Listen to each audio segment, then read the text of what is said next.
نام دیدہ ہے معصوم سی کشمیر کی آنکھیں،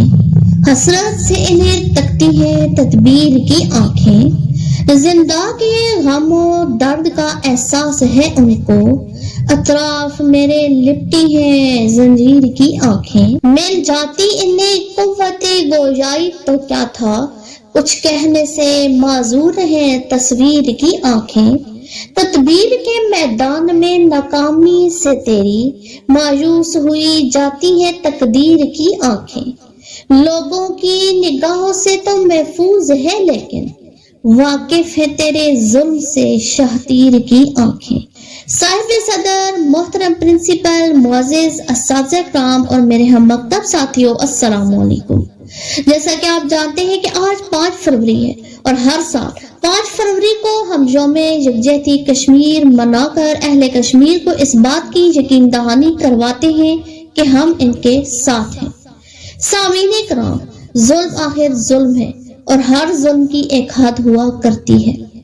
جموں کشمیر کے لوگوں نے بہت طویل عرصے سے مصائب برداشت کیے ہیں اور اب وقت آ گیا ہے کہ ان کی آواز سنی جائے اور ان کے حقوق کا احترام کیا جائے۔ بین الاقوامی برادری کو انسانی حقوق کی خلاف ورزیوں کے ذمہ داروں کو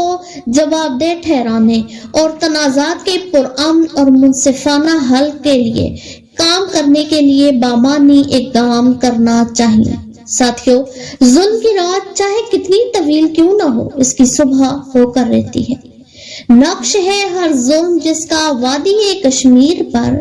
اس نے دہشت گرد لکھا امن کی تصویر پر، 313 کی جیسے شرط ہے اوصاف بھی، فتح ناممکن ہے خالی نعرہ تکبیر پر۔ سامعین کرام، کشمیر کا حل صرف پاکستان اور بھارت کے لیے ہی نہیں بلکہ وسیع تر عالمی برادری کے لیے بھی تشویش کا باعث ہے۔ تنازع کا دیر پا اور منصفانہ حل نہ صرف خطے میں امن لائے گا بلکہ جنوبی ایشیا میں استحکام اور سلامتی میں بھی معاون ثابت ہوگا۔ اس یوم یکجہتی کشمیر پر آئیے ہم تنازع کا پرامن حل تلاش کرنے کے لیے اپنی کوششوں کی تجدید کریں اور ہم جموں کشمیر کے لوگوں کی آزادی اور حق خود ارادیت کی جدوجہد میں ان کے ساتھ یکجہتی سے کھڑے ہوں،